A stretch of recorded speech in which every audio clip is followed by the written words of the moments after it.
Before we start, if you enjoy the story, please leave a like and check if you're subscribed. The Outpost smelled like rust and bad decisions. Cade Merritt dropped his second duffel bag onto the corrugated metal floor and listened to the echo fade into nothing. The dome stretched 30 meters across, ribs of structural steel arcing overhead like the skeleton of something long dead. His boots left prints in the dust. No one had been here in years, maybe decades. The air tasted flat, recycled through filters that had given up trying. Perfect. He'd paid 18,000 credits for this place. Every cent he'd saved from 10 years of hauling freight through the outer colonies. 18,000 for silence, for a horizon empty of ships and stations, and the constant chatter of crew rotations. For a place where no one would ask him questions or expect answers.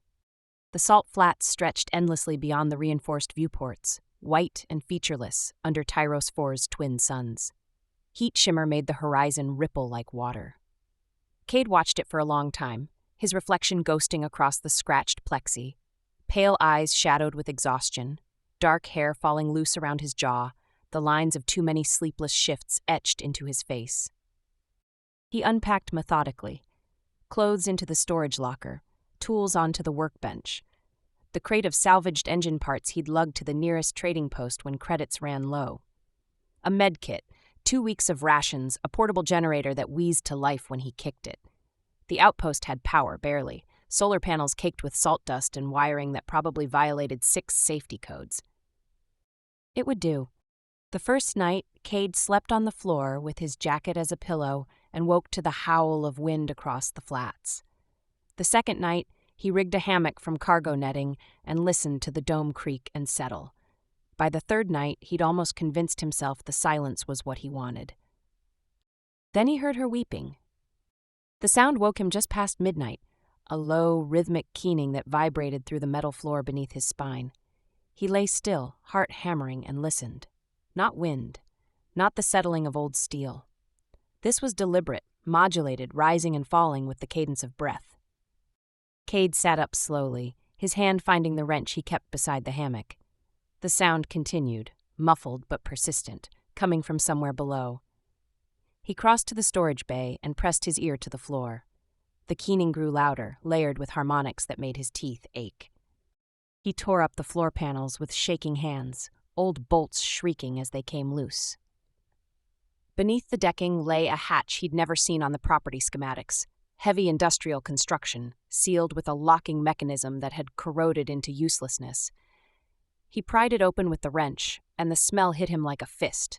Decay, something faintly metallic, and underneath it all a sweetness that reminded him of overripe fruit. The ladder descended into darkness. Cade clipped a work light to his belt and climbed down. The chamber below was smaller than the dome above, carved from bedrock and lined with metal panels that had buckled with age. Emergency lighting flickered along the ceiling, casting everything in sickly amber. The air was thin, stale, barely breathable. She was collapsed against the far wall. Cade froze halfway across the chamber, his light sweeping over her. Humanoid, but wrong in ways that made his brain stutter. Her skin was a burnt orange that seemed to hold heat even in the dim light, stretched tight over bones that jutted too sharp. Her eyes, he couldn't look away from her eyes, glowed with a faint turquoise luminescence, lidless and enormous, tracking his movement with an intensity that felt like pressure against his chest. She tried to speak, and the sound was layered, harmonic, beautiful, and terrible at once. His wristband chirped as the translator engaged, fragments of meaning scrolling across the tiny screen. Clandon, dying. Easy, Cade said, though he wasn't sure if he was talking to her or himself. She recoiled when he stepped closer, her ears, long and elegant and entirely too expressive, flattening against her skull, her lips pulled back from teeth that were too white, too sharp. A warning. He stopped moving and held up his hands, palms out. I'm not going to hurt you. Her eyes flickered, the glow pulsing brighter for a moment before dimming again.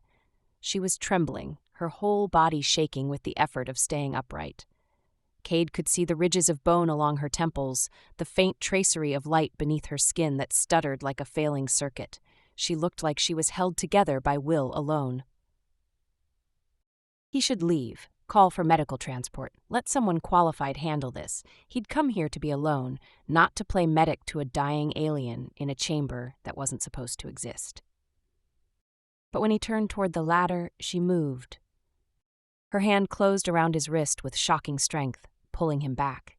He stumbled, caught himself on one knee, and found himself staring into her eyes from inches away. The glow intensified, casting his face in cold blue light. Her grip was fever-hot, her fingers too long, her touch desperate. She spoke again, and this time the translator caught more. "Stay, please." Her bioluminescence flared suddenly, patterns of light tracing along her cheekbones, her collarbone, down the length of her arms. For a moment she looked almost healthy, almost whole. Then the light guttered and died, and she sagged forward, her forehead nearly touching his. Cade felt something shift in his chest, an ache he'd thought he'd buried years ago. He'd lost people before, failed them, watched them suffer because he hadn't been fast enough, smart enough, brave enough. He'd come to Tyros 4 to stop failing, to stop caring whether he succeeded or not. But here she was, this stranger with burning eyes and skin like sunset, holding on to him like he was the only solid thing left in the universe. "All right," he said quietly, "I'll stay." He eased her back against the wall and shrugged out of his jacket, folding it under her head. She watched him with those impossible eyes, her ears tilting forward slightly. Cautious, curious. He settled onto the floor beside her, close enough that their shoulders almost touched, and felt her breathing slow. The keening stopped. Cade sat in the dark with a dying alien and listened to the silence settle around them, heavy and expectant. He'd paid for isolation, for peace, for the absence of everything he'd left behind. Instead, he'd found something that needed him. He stayed through the night, his heartbeat steady and human in the cold chamber. Her hand stayed loosely curled around his wrist. And by dawn, when pale light filtered down through the open hatch, he understood two things with perfect clarity. She would die without help, and he was the only help she had. Cade learned to care for her in increments. Water first. She could barely lift her head, so he held the canteen to her lips and watched her throat work as she swallowed. Her skin was hot to the touch, feverish, and when he pressed his palm to her forehead, she leaned into the contact with a soft sound that might have been relief. Food was harder. The synthesizer in the dome could only manage basic nutrition blocks, tasteless protein that she struggled to chew. He broke them into smaller pieces and sat beside her while she ate, his presence seeming to steady her enough that her hands stopped shaking. By the third day, she could sit upright without support. By the fifth, the bioluminescence along her arms had begun to glow steadily instead of flickering. By the eighth, she spoke her first clear sentence in Standard. "You are saving my life." Cade paused in the middle of checking the chamber's ventilation system and glanced over his shoulder. She was watching him with those luminous eyes, her ears tilted forward in what he'd learned meant curiosity or attention. "Just keeping you alive until I can get proper help," he said. "There is no proper help." Her voice carried that strange harmonic quality, like two notes played simultaneously. "Only you." He didn't know what to say to that, so he went back to work.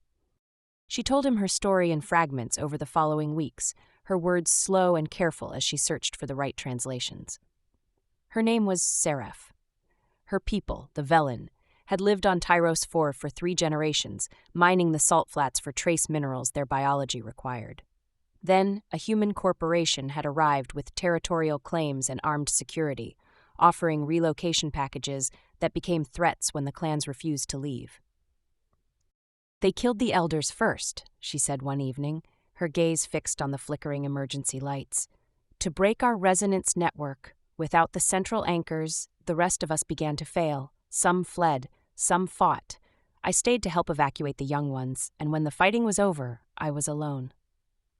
"They just left you here?" "They thought I was dead." Her ears flattened briefly. "I thought I was dead." Cade ran a search through the Outpost's archived property records and found the name buried in the purchase agreement. Helix Territorial. The same corporation that had sold him this place, the same corporation that had built over Velon ruins and erased evidence of their presence. He felt sick. I didn't know, he said. I know. Seraph looked at him steadily. You would not have come if you had known. You came for silence, not for me. She wasn't wrong. But the silence felt different now, less like peace and more like absence.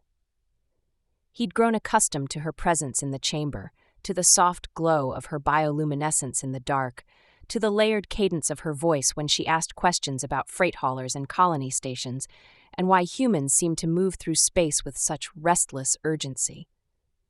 We're always running from something, he'd said once, surprising himself with the honesty. What are you running from? He'd told her. About the crew he'd failed to evacuate when their hauler's reactor melted down. About the 3 people who died while he'd been trying to override a jammed airlock. About the way their faces still appeared in his dreams, asking him why he hadn't been faster. Seraph had listened without interruption, and when he finished, she'd reached out and rested her hand on his shoulder, a gesture that felt foreign and intimate at once. You carry their deaths as if you chose them, she said quietly, but choice requires options. You had none. Her hand had stayed on his shoulder for a long time after that. As Seraph regained strength, she began exploring the outpost above, moving through the dome with fluid grace that reminded Cade of dancers or predators. Something deliberate and precise. She watched him repair equipment with fascination, asking about hydraulics and power distribution, her ears perking forward whenever he explained something new. One afternoon, she found his collection of music files and spent an hour listening to a playlist of old Earth folk songs, her eyes glowing brighter with each track. When he asked what she thought, she tilted her head and said, the rhythms were chaotic but compelling, like watching water move. Your people must feel everything very loudly, she added. We do, Cade agreed. Does that bother you? No, she smiled, an expression he'd only seen once before, tentative and startling. It is different from resonance, but not worse. The intimacy built slowly, in the spaces between conversation. Her hand finding his when they sat together in the evenings, the way she leaned into him when exhaustion made her unsteady, the moment she'd pressed her forehead to his chest and told him his heartbeat was the most irregular, beautiful rhythm she'd ever heard. He'd frozen, uncertain how to respond, and she'd pulled back immediately. I apologize, that was too familiar. No, he'd said, his voice rough. It's fine, I don't know what I'm doing here. Neither do I. Her ears had angled back, uncertain. But I know I do not want to stop. One evening, as the twin suns set and painted the salt flats in shades of copper and rose, Seraph approached him where he sat at the workbench. She stood close enough that he could feel the heat radiating from her skin, and when he looked up, her eyes were blazing with intent. There is a gesture, she said carefully, a Velon expression of trust. I would like to share it with you if you permit. Cade nodded, his throat tight. She knelt so they were eye level and reached up to frame his face with both hands, her long fingers warm against his jaw. Then she leaned forward and pressed her forehead to his, her eyes closing as her bioluminescence flared bright across her skin. The world shifted. He felt her, not just physically but deeper, a sensory overlay that was overwhelming and impossible and undeniable. Her fear, her gratitude, the way she perceived him as warmth and steadiness and safety, as necessary as breath. He could hear his own heartbeat through her awareness, feel the cadence of his breathing like music. And underneath it all, something he couldn't name, a connection forming, fragile and fierce. They stayed like that for a long moment, suspended in shared perception, until the comm panel on the wall chirped loudly and shattered the silence. Seraph pulled back, her breathing unsteady. Cade stood on shaking legs and crossed to the panel, his hands fumbling with the controls. A message scrolled across the screen in cold corporate formatting. Helix Territorial Property Inspection Notice. Scheduled arrival, 72 hours. Compliance mandatory. Cade stared at the message, his pulse hammering in his ears. They knew. Somehow they knew Seraph was alive. He turned to find her standing rigid, her ears flat against her skull, and her eyes wide with understanding. I must leave, she said, before they arrive to protect you. No. Cade, we'll figure this out. But even as he said it, he saw the fear in her eyes and knew the truth. They were out of time. Cade spent the first 12 hours fortifying the outpost with everything he had. He rigged proximity alarms from salvaged sensor equipment, stringing them across the approaches in overlapping patterns, reinforced the main entrance with steel plating torn from storage containers, moved supplies into the subterranean chamber, water, rations, medical gear, anything they'd need if things went wrong. He worked without stopping, his hands raw and his muscles burning, driven by a cold clarity he recognized from his freight hauler days. Seraph watched from the doorway, her ears angled back in distress. "You are risking yourself for me." "I'm protecting what's mine," Cade said, then stopped, surprised by his own words. He turned to face her. "This is my property, my home. They don't get to tell me what happens here. If they kill you, it will be my fault. If I let you die, I won't be able to live with myself." He set down the wrench he'd been holding. "So we're doing this, both of us." She crossed the room in 3 strides and pulled him into an embrace that caught him off guard, her arms around his shoulders, her face pressed against his neck, her whole body trembling. He held her carefully, aware of how alien she felt, and how right it seemed anyway. "I do not understand what is happening between us," she whispered against his skin. "Neither do I." They stood like that for a long moment before she pulled back, her eyes glowing bright and her expression resolute. "Then let me explain what I do understand."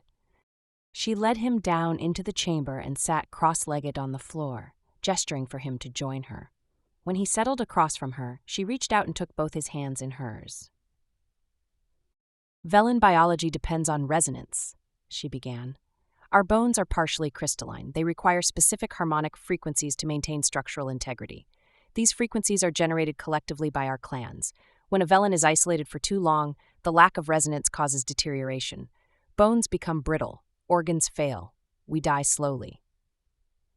Cade nodded. He'd guessed as much.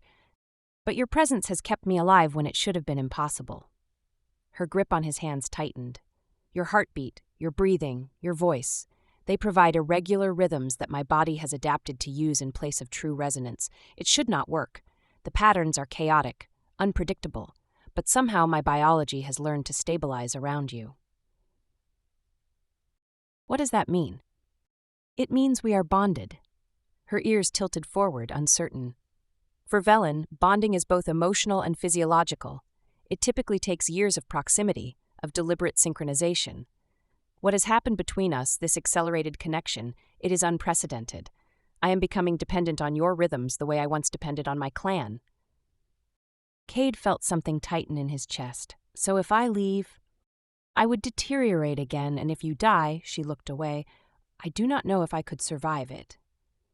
The weight of that settled between them, heavy and undeniable. Cade stared at their joined hands, at the contrast of her burnt orange skin against his pale, scarred knuckles. "I'm not going anywhere," he said finally.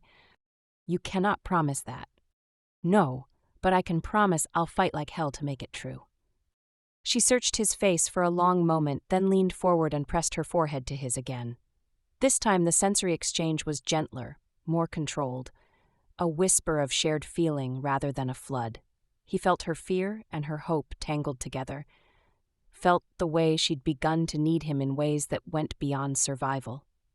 And he felt his own response, the fierce protectiveness he'd tried to deny, the desire to keep her safe that had nothing to do with obligation and everything to do with the fact that she'd somehow become essential. When she pulled back, her eyes were bright with unshed tears. "Whatever happens," she said softly, "thank you for choosing me. Thank you for letting me." The alarms went off 2 days later, piercing and insistent. Cade was at the main console in seconds, pulling up the external feeds. 4 figures approached across the salt flats in a tactical transport, heat shimmer distorting their shapes. They moved with military precision, fanning out to cover multiple angles. Seraph appeared at his shoulder, her whole body tense. "How many?" 4, maybe more in the transport. Cade pulled up the property deed on the secondary screen and ran a quick search on recent Helix territorial personnel movements. One name appeared in the flight manifest. Garrett Voss, Regional Director. He's here personally. That means they consider me a significant threat. or a loose end worth tying up. The comm panel activated without warning, and a smooth, confident voice filled the dome. Mr. Merritt, I'm Garrett Voss with Helix Territorial. I believe we need to have a conversation about the unauthorized occupant on your property. Cade activated the mic. There's no one here but me. Please don't insult my intelligence. Our sensors detected biological signatures consistent with Velon physiology 3 weeks ago. We have thermal imaging showing 2 distinct heat sources. And frankly, Mr. Merritt, you've been buying enough food for 2 people. A pause. I'm prepared to offer you 50,000 credits to resolve this situation peacefully. All you need to do is let us retrieve the individual in question. Seraph gripped his arm. Not interested, Cade said into the comm. Voss's tone shifted, losing its cordial edge. Then let me be clear. The Velon female sheltering in your outpost is a legal liability. Her testimony could expose proprietary territorial acquisitions worth billions in reparations. We cannot allow that risk to continue. You can accept compensation and walk away, or you can die defending something that was never yours to protect. She's a person, not property. That's a matter of legal interpretation. You have 1 hour to reconsider. The comm went silent. Cade turned to Seraph and found her staring at him with an expression he couldn't read. Gratitude and horror and something fiercer. They will kill you. They'll try. The attack came 40 minutes later, shaped charges on the main entrance, precisely placed to breach without destroying the entire structure.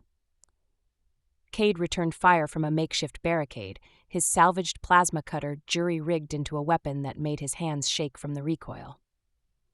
He saw the muzzle flash before he felt the impact, a searing line of pain across his ribs that dropped him to one knee. Blood spread hot and fast across his shirt, stark against the white salt dust coating the floor. Seraph was there instantly, her hands on his shoulders, her voice layered with panic. "Get to the chamber," he gasped. "Seal it."